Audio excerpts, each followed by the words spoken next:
এখানে কিছু দোকানপাট আছে মনে হইতেছে। ও এখানে কিছু দোকানপাট আছে, তো ছোট একটা বাজার এখানে।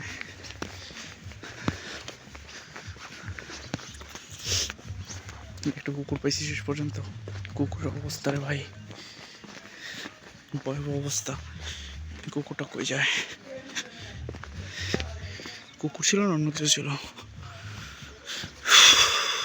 এখানে চলে আসছি মাটির রাস্তায়। এখন মাটির রাস্তা ধরে যেতে হবে। এতক্ষণ তো পাকা রাস্তায় ছিলাম। পাকা রাস্তা যে ছিল ওই মাঝখানে সাদা দাগ, ওই দাগ দেখে আসলাম। এখন মাটির রাস্তা ধরে যেতে হবে। তো মাটির রাস্তা একটু দেখা যায়, কারণ মাটির রাস্তাগুলো সাদা হয়। দেখেন সাদা রাস্তা, সাদা। যা একটু দূর থেকে একটু বোঝা যায় যে না রাস্তা আছে, এরকম মনে হয়। কিন্তু যখন একটু বেশি দূরে যাবেন তখন আর দেখা যায় না। এটা কি রাস্তা না রাস্তা নাই কিছুই বোঝা যায় না রে ভাই। দেখেন কত কাছে গেলে তারপর বোঝা যায় যে গাছ। এখানে একটু দূরে যাই দেখা যায় না, এখানে শুধু কুয়াশা। ওরে ভাই কি একটা পরিস্থিতির শিকার। আসলে পরিস্থিতি মানুষকে অনেক কিছু শেখায়। যেমন আমি যদি আর 1 ঘন্টা আগে রওনা হইতাম বা 2 ঘন্টা আগে রওনা হইতাম, 10টার দিকে রওনা হইতাম, তাহলে আমার এই পরিস্থিতিতে পড়তে হয় না। তো এই সময়ে ফাইসে গেছি যে কোনো গাড়ি নাই, কোনো অটো নাই, কিচ্ছু নাই। আমার হাইটে যাইতে হইতেছে। ইট বাটার লাইট, ওখানে একটা ইট বাটা আছে ওইটার। তো পরিস্থিতি মানুষকে অনেক কিছুই শেখায়। পরিস্থিতির সাথে পরিস্থিতি, কিছু কিছু পরিস্থিতি অনেক কিছুই শেখা যায়। ওখান থেকে আমাদের শিক্ষা নেওয়া উচিত। বাস্তব জীবন আসলে অনেক কঠিন, সারা জীবন একাই চলতে হবে। হয়তো এখানে একা নয়, জীবনটা পুরো একা পার করতে হবে। মানুষ আসলে কিসের এত অহংকার করে, কিসের কি করে। এখন যদি আমি এখানে মারা যাই তো কালকে আমার বাড়িতে লাশ যাবে কিনা জানি না। তো আমি এখান থেকে বাড়িতে যাইতে পারবো কিনা জানি না, কিন্তু আমার রাস্তা তো এটা ধরতেই হবে, এই রাস্তা দিয়ে যেতে হবে। দেখেন আশেপাশে দেখেন সব অন্ধকার, শুধু এই পাশে একটা ইটভাটা আছে, হালকা পাতলা লাইট দেখা দিতেছে এই পাশে ইটভাটা। তো এছাড়া আশেপাশে সব অন্ধকার। তো আমি যেতেছি একটা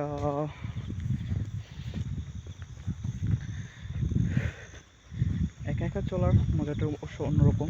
দেখেন কুয়াশার কি কি পরিমাণ অবস্থা। দেখেন দেখেন এদিক দিয়ে পানি জমে গেছে, এদিক দিয়ে পানি পানি এদিক দিয়ে দেখছেন। তো কী হারে কুয়াশা পড়ছে বুঝতেই পারতেছেন যে আসলে গ্রাম অঞ্চলে এত পরিমাণ কুয়াশা পড়ে, এটা ভাবা যায় না আসলে। তো দেখি বাড়ি যেতে কতক্ষণ সময় লাগে এবং বাড়িতে যেতে পারি কিনা শেষ পর্যন্ত, আল্লাহ কি বাড়িতে নিয়ে যায় কিনা।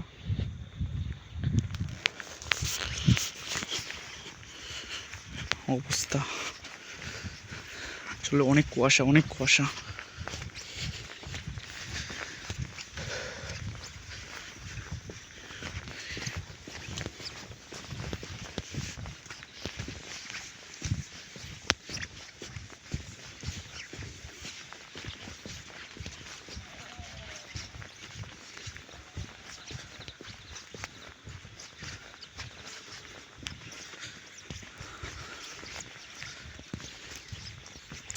যে ভিডিওটা ভালো লাগে অবশ্যই সবাই সাবস্ক্রাইব করবেন এবং লাইক করবেন। যেরকম একটা পরিস্থিতি, এরকম একটা পরিস্থিতি যে আসলে বলার মতো ভাষা নাই। আর যদি কেউ এরকম পরিস্থিতি পড়ে থাকেন অবশ্যই জানাবেন যে না আমি এরকম পরিস্থিতি পড়ছিলাম, যে আমি এরকম রাতের বেলায় একা একা রওনা হয়েছি, মাঝ রাস্তায় কুয়াশা অনেক বেশি, তার জন্য আমি রাস্তা দেখতে পাই না। বা কীভাবে বাড়ি গেছেন যদি জানেন অবশ্যই সাজেশন দেবেন আমাকে, যে এভাবে চলে যাবো। আসলে এই আরেকটা বাড়ি, যাই হোক এরকম দু একটা যদি সামনে বাড়ি পড়ে তাহলে ওই বাড়ি দেখে দেখে যাওয়া যায়। দেখেন সবগুলো দেখে মনে হয় রাস্তা, কোন দিকে যাবো বুঝতেছি না। দেখেন সবই রাস্তা মনে হইতেছে। দেখেন আমাদের রাস্তা কি অবস্থা, রাস্তা না তো ধান ক্ষেতের আইল বলা যায়। দিয়ে বড় কোনো গাড়ি যায় না, যাওয়ার তো অসম্ভব, বড় কোনো গাড়ি যেতে পারবে না। দেখেন রাস্তা শেষ, রাস্তা শেষ। এইটুক রাস্তা, এইটুক রাস্তা দিয়ে যাইতে হইতেছে। তো যদি আশেপাশে একটা মানুষ থাকতো তাহলে হয়তো দুজন গল্প করে করে যাওয়া যেত, এরকম একটা ব্যাপার। কিন্তু আশেপাশে কোনো মানুষ নাই, বা আমার সাথেও কেউ নাই যার সাথে গল্প করে যাব, বা দুজন একসাথে যাব, এরকমও কেউ নাই।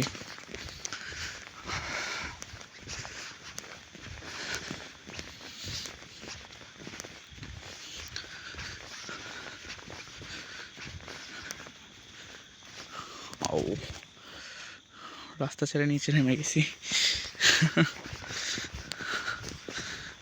এটা কিন্তু একটা খাদ, বোঝা দিতেছে না, বাট এটা একটা খাদ। দেখুন যদি কাছ থেকে বোঝা, এটা রাস্তা, এটা একটা খাদ। অনেক নিচে দেখছেন, অনেক নিচে নিচে নদী আছে। তো শুনছি আবার এই নদীটা নাকি ভালো না, এইখানে মানুষজনকে কেমন নানাভাবে হয়রানি করা হয়। কিছু নিয়ে গেলে, যেমন বাজার থেকে মাছ নিয়ে গেলে মাছ রেখে দেয়, এরকম একটা পরিস্থিতি, এরকম একটা জায়গা এটা। তো আমার সবাই বলে যে এই দিক দিয়ে যাও না, তুমি এই দিক দিয়ে যাও না, তুমি যখন যাবা ওই মেন রাস্তা দিয়ে ঘুরে তারপর বাসায় যাবা। কিন্তু আমার তো এতটুকু ঘোরা এই রাত্রিবেলা সম্ভব না, তার জন্য এই দিক দিয়ে আসা।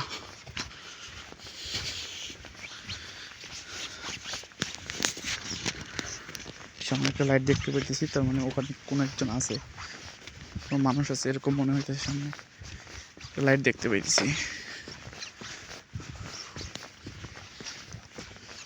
ও ওটা একটা বাড়ি, বাড়িতে মানুষ, ওইটার লাইট।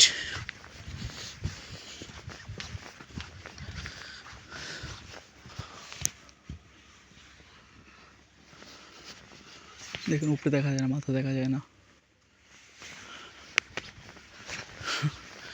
বুঝতেই পারতেছেন যে আসলে কি অবস্থা।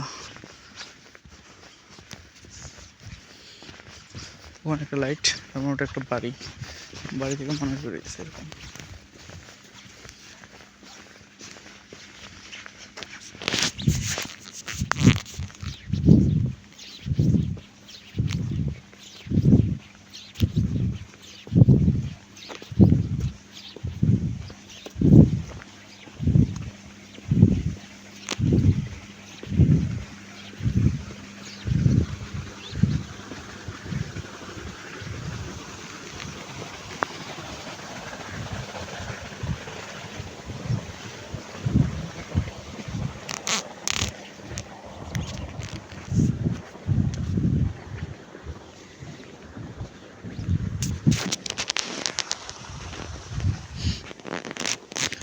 এখানে মোটর দিয়ে পানি দিতেছে, ক্ষেতের মধ্যে পানি দিতেছে, ক্ষেত লাগাবে তার জন্য। এই দেখেন পানি দিতেছে, তার জন্য এখানে সে ঘুমায় নাই, সে দেখতেছে পানি ঠিকঠাক যায় কি না। দেখেন কি অবস্থা, দেখেন এই লাইট আছে, দেখেন অন্ধকার, কত কাছে গেলে তারপর বোঝা যায়। সামনে কিছু হঠাৎ করে বোঝা যায় না সামনে কিছু আছে, একদম কাছে গেলে তারপর বোঝা যায় যে সামনে কিছু আছে। এরকম কি একটা পরিস্থিতি। দেখেন আমার হাত না, দেখেন ঝাপসা হয়ে গেছে, দেখছেন, দেখেন এতটুকু দূরে যখন ভালো করে দেখা যায় না, তখন অনেক দূরে কিভাবে দেখা যাবে। একদম একদম এত পরিমাণ কুয়াশা পড়ছে, এত পরিমাণ যে বলার বাইরে। যে গ্রাম অঞ্চলে আসলে যারা না থাকেন তারা আসলে বিশ্বাসই করবে না যে এত পরিমাণ কুয়াশা পড়ে গ্রামের ভিতর। দেখেন এখন আরো বেশি, দেখেন, দেখছেন, এখান থেকে এখানে ভালো করে দেখা যায় না। দেখেন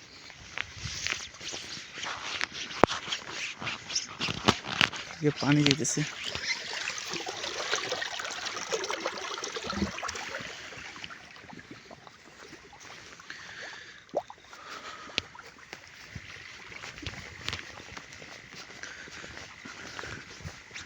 বলতে বলতে আরেকটা জঙ্গলে চলে আসছি। জঙ্গলগুলোতে একটু যখন যেই জায়গায় একটু গাছ বেশি সেই জায়গায় একটু কুয়াশা কম পড়ে। যে জায়গা ফাঁকা জায়গা খালি বা খালি জায়গা সেইখানে কুয়াশা অনেক বেশি পড়ে। দেখেন গাছ পুরো ভিজে গেছে, দেখেন পানি পানি পড়তেছে গাছ থেকে।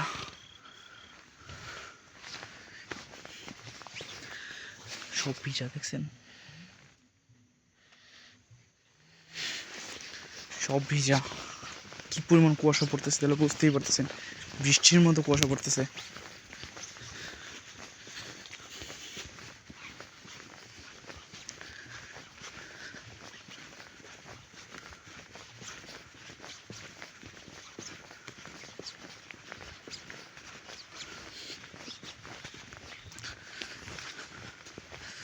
চেষ্টা করছি যে কন্টিনিউ ভিডিও করার জন্য, কোনো কাটছাট ছাড়া, যা কোনো এডিট নেই, কোনো এডিট ছাড়া, যাতে আসলে বুঝাইতে পারি যে বাস্তব পরিস্থিতিটা কেমন। একটা বাড়ি, দেখেন বাড়ি কিন্তু পাশাপাশি, কিন্তু দেখা যেতেছে না, বোঝা যেতেছে না কিছুই, সব অন্ধকার, কুয়াশা ঝাপসা পোড়া। আরেকটা পিলার দেখেন, কারেন্টের খাম্বা, কিন্তু ট্রান্সমিটার ভালো করে দেখা যায় না।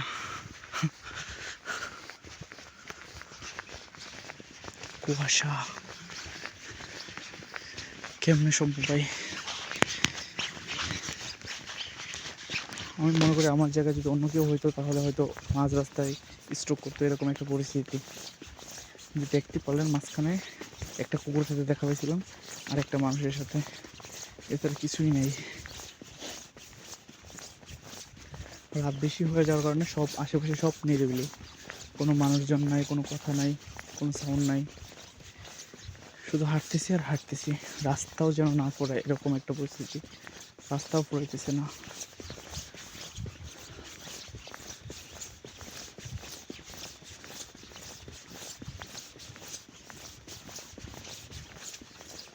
ব্যাপারটা হয়ে গেছে কুয়াশার মধ্যে আটকে পড়া, এরকম একটা ব্যাপার। কিন্তু আমিও নাচরবান্দা, হাঁটতে থাকবো, যাইতে থাকবো, যে পর্যন্ত গন্তব্যস্থল না আসবে। যেহেতু রওনা হয়েছি সেহেতু যেতেই হবে, আর আমিও যাব, সময় যতই লাগুক, যতক্ষণই লাগুক, আমি চলতেই থাকবো যে পর্যন্ত না বাড়িতে আসি।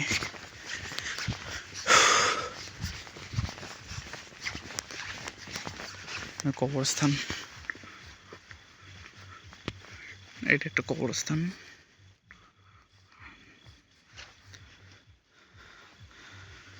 তো কবরস্থান বলতে একটু অন্যরকম, যেমন এটা হলো খ্রিস্টানদের কবরস্থান, যেখানে কোনো কি কয়, খ্রিস্টানরা আসলে কবরস্থানগুলোতে অনেক কী করে, পরিষ্কার রাখে। এবং খ্রিস্টান যখন মারা যায়, একটা খ্রিস্টান যখন মারা যায় তখন তার কাপড় চোপড় যা থাকে না, ওইগুলো কিন্তু পোড়ায় দেয়। তারপর ওর জন্য নতুন নতুন কিছু কাপড় চোপড়, অনেক সময় অনেক কিছু বক্সের ভিতর ভইরা তারপর দাফন করে দেয়। এরকম কেন করে তাও জানি না। তো খ্রিস্টানদের কবরস্থান পাড়ি দিলাম, মনে হচ্ছে বাড়ি বেশি দূর না, 5 মিনিটের মতো লাগবে, এরকম সময় লাগবে বাড়িতে যাইতে।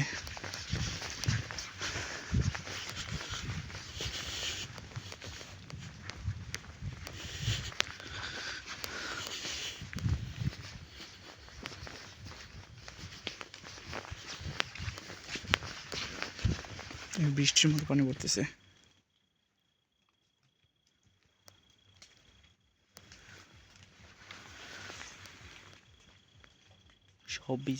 সব ভিজা গেছে, মনে হয় কি বৃষ্টি পড়ছে, আসলে বৃষ্টি পড়ে নাই। দেখেন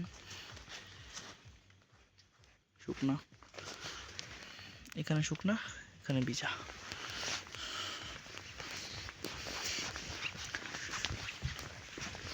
অন্যরকম একটা পরিস্থিতি ভাই।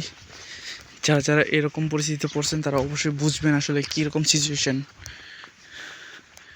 কলা ভালো করে দেখা যাইতেছে।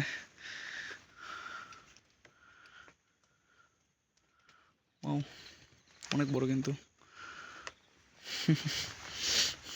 যাই হোক, এই ভয়ের সময় একটা মজার ব্যাপার,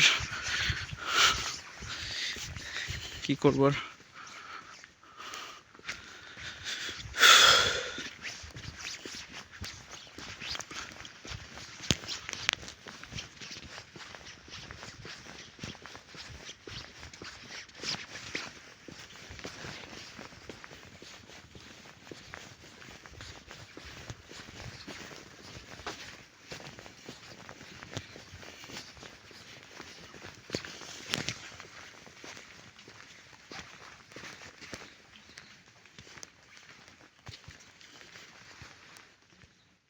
সেখানে কিছু আছে,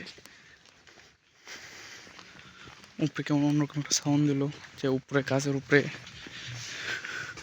একটা কবরস্থান, কবর কত সুন্দরভাবে সাজাইছে দেখেন। খ্রিস্টানদের বড়দিন চলতেছে তাই এরকম করে সাজানো। আসলে কবরস্থানের অনেক কি জানি গাছের উপর ছিল, ওটা অন্যরকম একটা সাউন্ড দিল, যে গাছের উপর থেকে কিছু একটা নামতেছে এরকমভাবে, একদম ভীতিকর একটা অবস্থা। আমিও নাসর বান্দা, আমি তো যাবই, যত কিছুই করুক পিছনে ফেরা যাবে না, পিছনে তাকানো যাবে না, সামনে যেতেই হবে। এই তো হাঁটতেছি, রাস্তা তো ফুরাচ্ছে না, প্রায় 16 মিনিট 17 মিনিট হয়ে গেল, এখন আমি হাঁটতে আছি।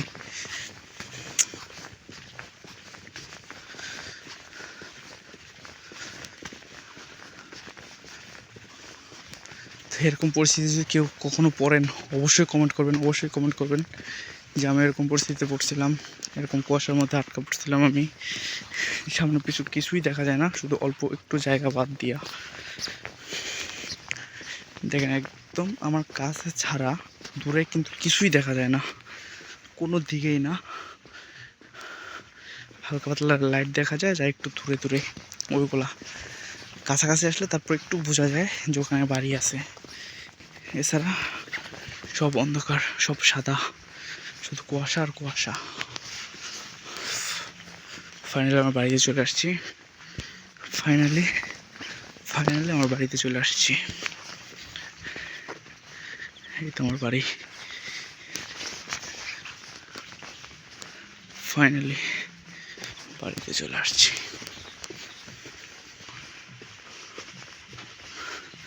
ধন্যবাদ সবাইকে, সাবস্ক্রাইব করবেন অবশ্যই।